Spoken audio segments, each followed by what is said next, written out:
wanted to go through with you who will be speaking today. The governor is with us. He will be opening things up. He will be followed by the Attorney General, Kabir Graywal. Following him, U.S. Attorney Craig Carpenito will speak, and then SAC George Erie will speak. There will be other dignitaries up here behind the podium, including the County Prosecutor, Esther Suarez, Director Jared Maples from the Office of Homeland Security and Preparedness, SEC Charlie Patterson from ATF, Jersey City Police Chief Mike Kelly, and Colonel Patrick Callahan from the State Police.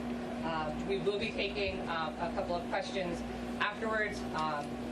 So once everyone is done saying their remarks, we will do that. I know that it's a tight room. We apologize for that. We hope to be able to answer as many questions for you as we can and accommodate everybody here. If there's anything we can do to make this easier for you guys, please reach out to me or Tim. If you're familiar with Whitney Lewis, she's upstairs. Peter Asseltine is back in the office. He will be putting out some written material later this afternoon. That is not quite ready yet, but will be, so that'll be going out by email and be posted to our website, so you can check in for that. There is a live stream going on, if any of you need that, but most of you probably don't because you're sitting here. Is there anything else we can do? All right, I'm going to go check on the speakers, and we'll be back in probably about 3 or 4 minutes.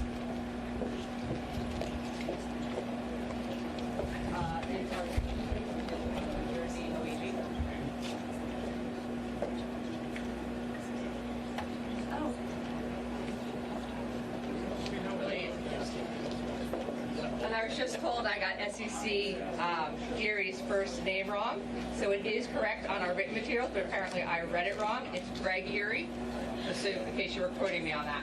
Where's the written material? The media advisory that came out. Oh. So all the speakers' names and spellings are on the media advisory that went out. If you didn't get it, please call the office, and it might actually post on the website.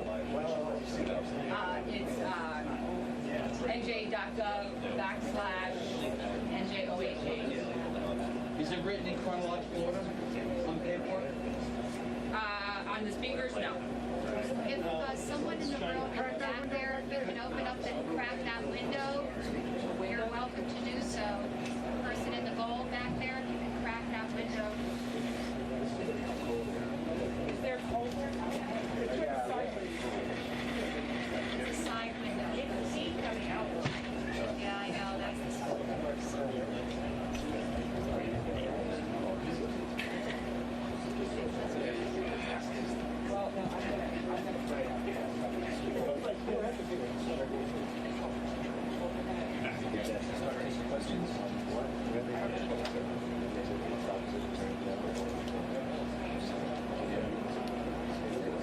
Tell them to check.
Sorry to be a few minutes behind. Allow me to begin by first echoing what I said last night.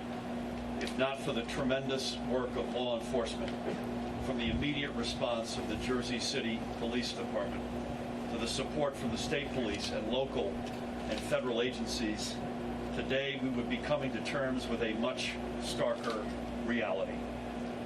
This remains a very fluid and fast-moving investigation. Attorney General Bergen Record, who you'll hear from in a moment, New Jersey State Police Colonel Pat Callahan, as well as our colleagues in the FBI led by Greg Erie and ATF led by Charlie Patterson, as well as by the U.S. Attorney Craig Carpenito, and their teams are leading this investigation. In addition to acknowledging them, I also want to acknowledge our Director of Homeland Security, Jared Maples, Hudson County Prosecutor, Esther Suarez, who sadly buried her dad this morning, so Esther, God bless you. Jersey City Police Chief Mike Kelly, who's done an extraordinary job. County Executive Tom DeGees, other elected officials. I think I've got most everybody here. I believe I got everybody. So thank you all. And all official announcements pertaining to this investigation will be made through their offices. Additionally, our administration is partnering on the ground both here and with communities across the state to provide whatever assistance is needed to ensure that residents are safe. And let me repeat something else that I said last evening. Based on everything, and I say this on behalf of all of us, the collection of state and federal and local representatives, based on everything we know, there is no ongoing security concern related to the events of yesterday. The Department of Education, under Commissioner Dr. Lamont Repillette, is working directly with the Jersey City Public Schools to ensure that the appropriate crisis services are available and accessible to all students, educators, and support staff who may need them. The department also stands ready to assist with any issues of school safety. The school district is also working cooperatively with charter and non-public schools in the community to ensure their students and staff also have resources available to them. Commissioner Repillette's office has also contacted neighboring districts who have availed their services to Jersey City as needed. The Office of Homeland Security and Preparedness is working directly alongside our Jewish communities and other communities of faith across the state to ensure that every New Jerseyan can feel safe and secure. Director Jared Maples and the Attorney General Bergen Record attended, in fact, this morning's meeting of the Interfaith Advisory Council to directly address concerns and highlight resources available to our communities of faith. Any community leaders with security concerns should visit www.njhomelandsecurity.gov. That's www.njhomelandsecurity.gov and click the Interfaith, that's the Interfaith tab on the top of the homepage for information on available resources. And of course, to all New Jerseyans, if you see something, say something and report any suspicious activity. Earlier today, I had the opportunity, along with Israeli Consul General Ambassador Danny Dayan, a dear friend, during his visit, to stand in solidarity with the Jewish community here. We prayed at the synagogue, literally that is right beside the store that was shot up and was the locus of so much of the action yesterday. One thing must be made perfectly clear. An attack on our Jewish community, or for that matter on any community in what is, by many measures, the most diverse state in the United States of America, and whether that attack may be here in Jersey City or anywhere in our state, that attack is an attack against all 9 million of us who are proud to call ourselves New Jerseyans, period. This morning we all awoke with hearts heavy for the victims and families impacted by what occurred here yesterday. For the family of Detective Joseph Seals, God rest his soul. For the innocent victims inside the market, God rest their souls. But we are also firm in our resolve to take the steps necessary to ensure that this doesn't happen again. Our administration has been here for Jersey City since day one. It was here yesterday, it's here today, and it will be here tomorrow. We stand unequivocally with this city. With that, please help me welcome the Attorney General of the State of New Jersey, Bergen Record. Thank you, Governor. Good afternoon, everyone, and thank you all for being here. As the Governor mentioned, we're joined by federal and state partners this afternoon. U.S. Attorney Craig Carpenito is here with us. Colonel Patrick Callahan, the Superintendent of the New Jersey State Police. FBI Special Agent in Charge, Greg Erie. ATF Special Agent in Charge, Charlie Patterson. Director Jared Maples of the New Jersey Office of Homeland Security and Preparedness. Hudson County Prosecutor Esther Suarez. And Jersey City Police Chief Michael Kelly. Yesterday, when two gunmen opened fire on civilians and police officers, we saw the very worst of humanity. But in the response, as law enforcement worked to address the threat, and as the community came together to grieve and care for survivors, we also saw the very best. Yesterday could have been far deadlier, and the reason it was not is due to the heroism of the men and women of the Jersey City Police Department. And it's also due to the close partnership you see on display behind me between federal, state, county, local law enforcement in New Jersey. I'd especially like to recognize Chief Kelly, who oversaw the response yesterday. And I want to thank all those who supported him, including the FBI, the ATF, state police, many other local and county law enforcement agencies that rushed to the scene. As I stated last night, this is an active, ongoing criminal investigation. And as I indicated last night, our office is serving as a lead investigative agency alongside the U.S. Attorney's Office, the Hudson County Prosecutor's Office, the FBI, and other partners.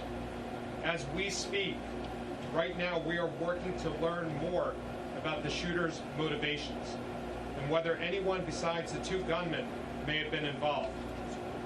We recognize that many in the community are anxious to learn about what happened, to learn more about what happened. And we're committed to providing additional information as soon as we can confirm the accuracy of that information. At times like this, it's especially important that the press and the public stick to the facts as they're officially reported by our offices. During the early stages of an investigation, others may have incomplete or inaccurate information, which can not only create unnecessary panic in the community, but also undermine the integrity of an ongoing criminal investigation. So here's what we know now. It's believed that at some point yesterday, two individuals encountered and killed Jersey City Police Detective Joseph Seals in the Bayview Cemetery in Jersey City.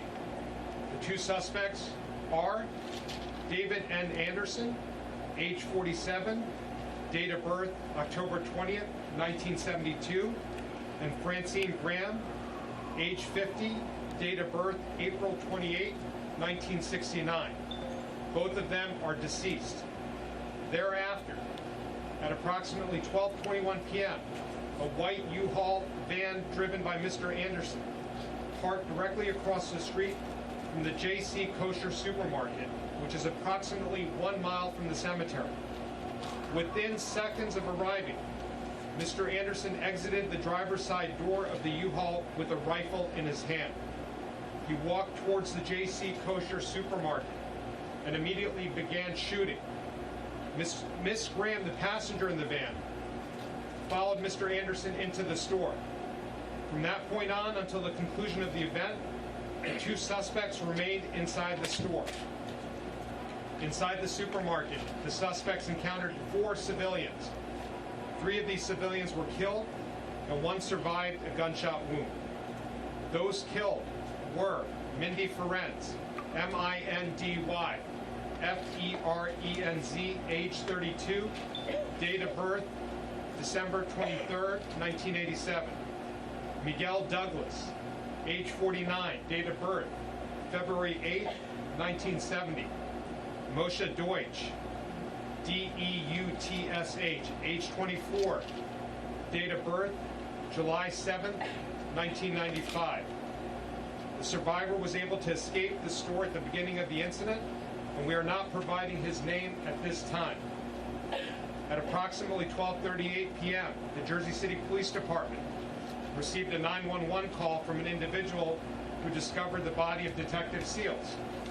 Minutes later, at approximately 12:43 p.m., Jersey City Police Department personnel arrived in the vicinity of the JC Kosher supermarket and engaged with the two suspects inside.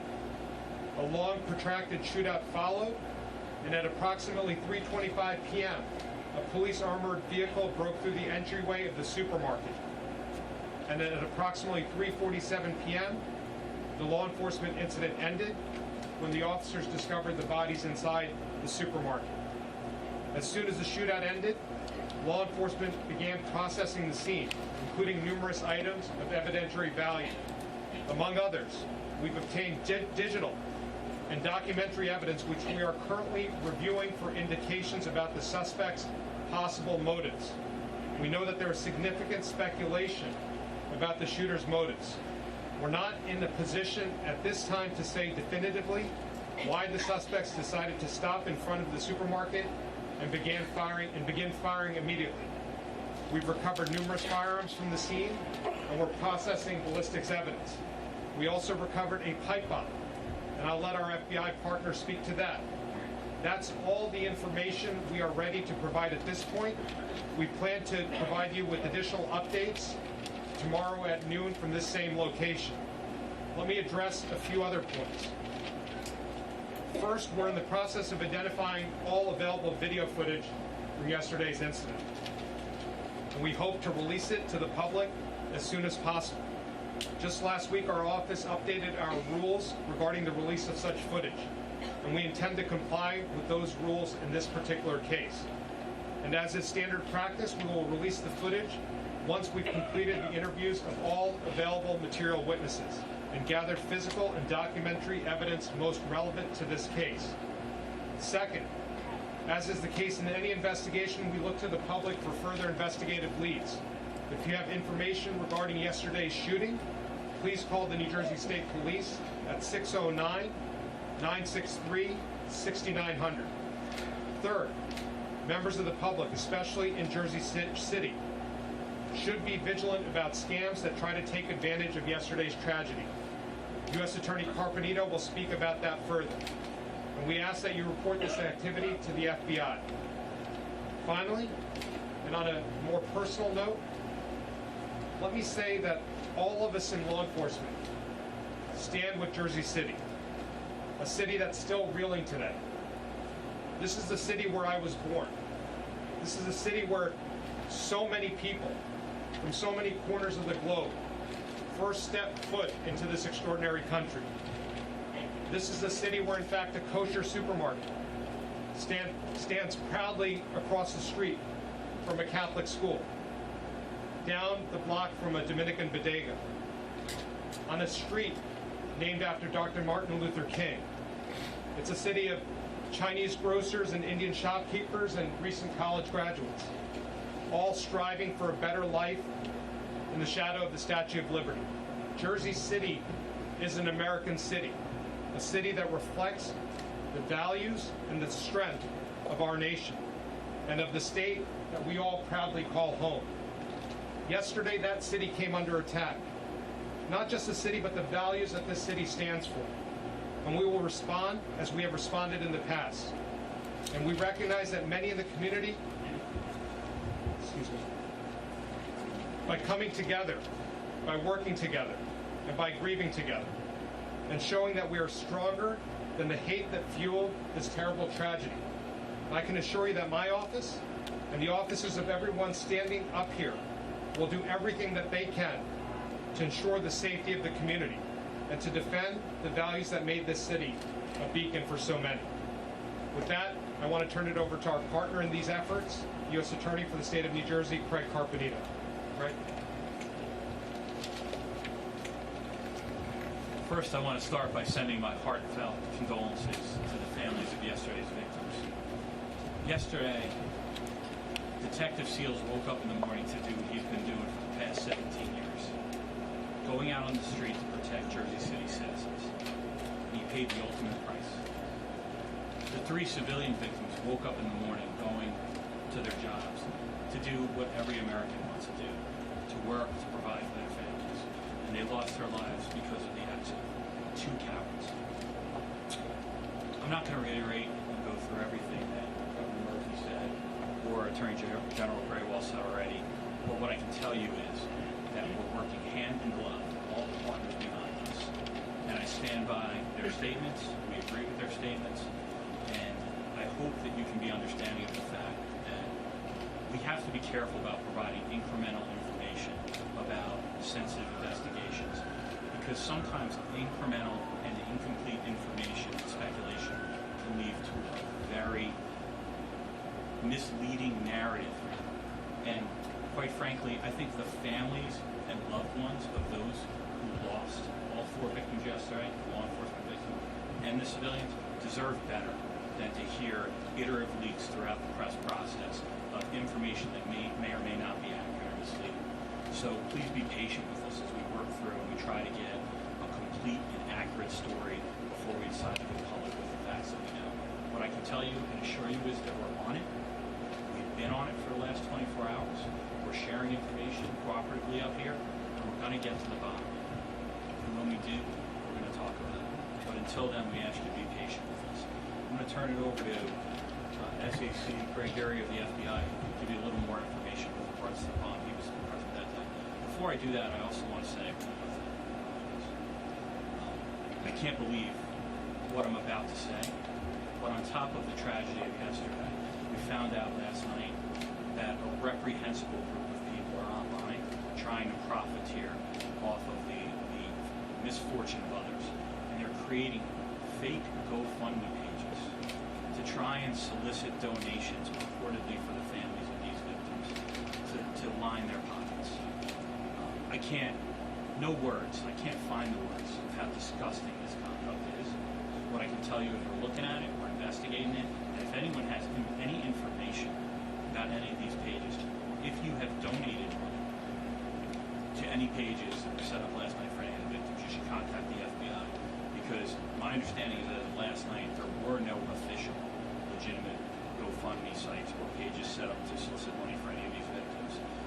That's going to happen, I assure you, and contact New Jersey City PD is probably the best way to make sure that you're donating to a legitimate site. But if anyone has any information about that, please contact the FBI.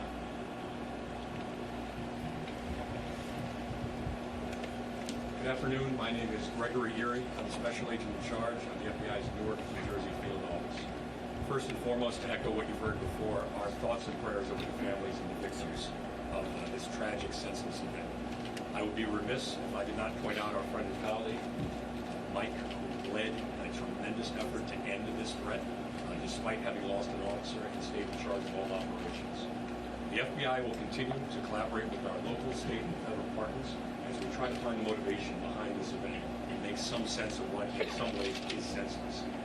To echo again what I heard from the Governor, the Attorney General, and the U.S. Attorney, I implore the press. I know there's always a rush during these incidents to say why. Speculation only distracts from the investigation. It takes all of our investigators offline to address that, and the media, as our partners in this, don't want to participate in those kind of acts. If you have a question or you need some factual information, these are the people who should be giving it to you. Again, idle speculation is going to distract from what we're trying to accomplish. Thank you very much, and I think we're going to take questions. I apologize. The IED, the improvised explosive device, following the event, the vehicle that the 2 individuals arrived to the location in was searched by our state police professionals forensically. They did locate in that, amongst other items that I won't be discussing, a pipe bomb improvised explosive device. What I will say is it was examined. It's down at the FBI laboratory right now. It was a viable device, meaning it could be a device that would have exploded. It was, again, of a pipe bomb design. Not complicated, but sophisticated in the sense that time and effort went into creating it. Is this terrorism? I'm sorry? Is this terrorism? At this time, we're not attributing any specific motivation to this. That's what we're investigating right now. Was anyone in law enforcement homicide as it before you go? Good. I guess we'll take a few questions. Right. Has anyone in law enforcement contacted GoFundMe directly about the bogus GoFundMe pages? So the U.S. Attorney has investigated fraudulent GoFundMe pages in the past and is experienced and expert in this. I'll defer to the U.S. Attorney's office. You're going to be unsatisfied with the answer, but we're not going to get into investigative steps. But as I said, we're actively addressing the issue. David?